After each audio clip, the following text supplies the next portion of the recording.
लागते, परंतु या ठिकाणी आपल्या महिला मंडळाने अगदी स्वयंस्फूर्तीनं विविध आपल्या महिला भगिनींना शरीराच्या आरोग्याच्या बऱ्याच तक्रारी आहेत, परंतु जयंती साजरी करायची आणि त्यामुळं सर्वजण मोठ्या संख्येनं जमलात। आणि ताईंनी सांगितलं की ज्या काळामध्ये चूल आणि मूल एवढं स्त्रियांचं नातं होतं, स्त्रिया शिकल्या मोठ्या झाल्या, परंतु बऱ्याचशा ज्या स्त्रिया आहेत व्रत वैकल्य अनिष्ट रूढी परंपरा यामध्ये स्वतःला त्या गुंतवून घेत आहेत आणि यामुळं आपण सावित्रीच्या विचाराचे वारस होऊ शकत नाही।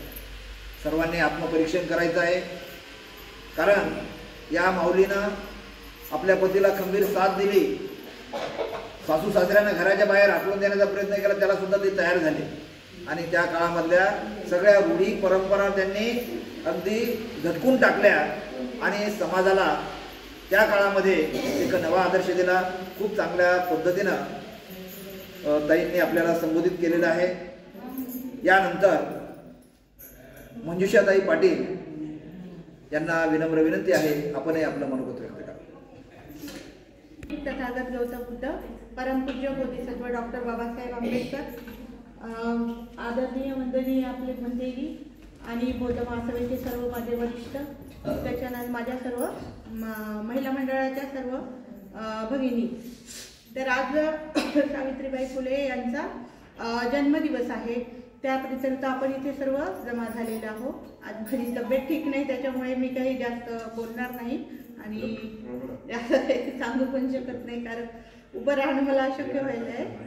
पण आज त्या महान एवढ्या होत्या, त्याबद्दल बोलणं म्हणजे आपल्याला खूप कमी शब्द पडतात त्यांच्याबद्दल काही सांगणं, पण त्याचा अनुभव मला आता काल परवा आलेला आहे। कारण मी आता भीमनगरमध्ये परवाच्या दिवशी जो आपला रमाईचा चित्रपट दाखवण्याचं ठरवलं होतं, त्यासाठी मी पुढाकार घेतला, माझ्या महिला मंडळांनी सुद्धा मला सहकार्य केलं। पण समाजामधले काही जे विरोधक होते त्यांना वाटलं की या महिलांचा कार्यक्रम कसा हाणून पाडायचा, यासाठी त्यांना रात्री 9 वाजेपर्यंत प्रयत्न केले। तेव्हा मला अनुभव आला की त्या काळी सावित्रीबाई फुले यांना कसा संघर्ष करावा लागला। तोच संघर्ष मी आणि माझ्या महिला मंडळाने परवाच्या दिवशी सर्व प्रत्यक्ष अनुभवला। जो कार्यक्रम आम्हाला 7 ते 9 पर्यंत पूर्ण करायचा होता, त्यासाठी आम्हाला रात्रीचे 12 वाजले आणि रात्री 12 पर्यंत आम्हाला सर्व महिला मंडळाला एवढा मनस्ताप सहन करावा लागला। आणि खरोखरच त्या काळी जो सावित्रीबाई फुलेंना त्रास झाला होता तसाच त्रास आम्ही सहन केला आणि खरंच त्यांना त्याकाळी जे जे हाल सोसावे लागले ते सर्व त्याचा अनुभव आम्ही प्रत्यक्ष अनुभव घेतलेला आहे। आणि त्यावरून त्या किती महान होत्या की त्यांनी आज आम्हाला एवढी शक्ती दिली की त्यांच्यापासूनच प्रेरणा घेऊन आम्ही सर्व महिला मंडळ आज एवढे उभं राहून खूप मोठा कार्यक्रम आम्ही सादर करू शकलो। सर्वांनी आमचं चांगलं कौतुकच केलं आणि आम्ही चांगल्या प्रकारे त्या समाजकंटक जे होते त्यांना विरोध केला आणि त्यांच्या प्रत्येक प्रश्नाला आम्ही सत्य ठरलो। कितीही आम्हाला त्रास झाला, पण आम्ही आमचा कार्यक्रम सफल करून दाखवला। यानंतर सुद्धा त्यासाठी आम्हाला सर्व बौद्ध महासभेच्या पदाधिकाऱ्यांनी सुद्धा म्हणजे आम्हाला प्रोत्साहन दिलं।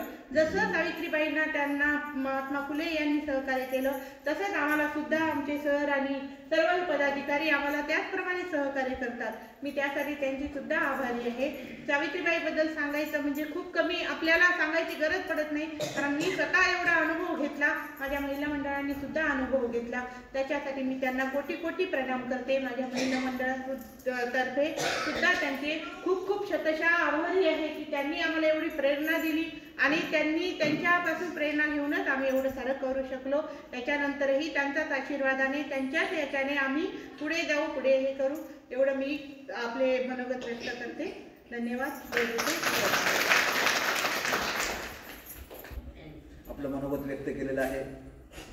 सावित्रीबाई फुलेंना त्या काळामध्ये अडचणी आल्या, आजही आपल्या स्त्रियांना कशा प्रकारे अडचणी येतात सामाजिक काम करताना हे स्वानुभवातून त्यांनी कथन केलं।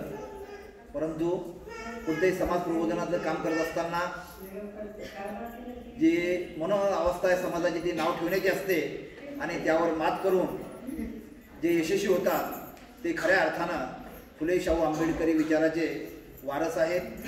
तर एक छोटा बालक स्वयंस्फूर्तीनं तो भाषण देण्यासाठी येणार आहे, उदय गौतम ससाने।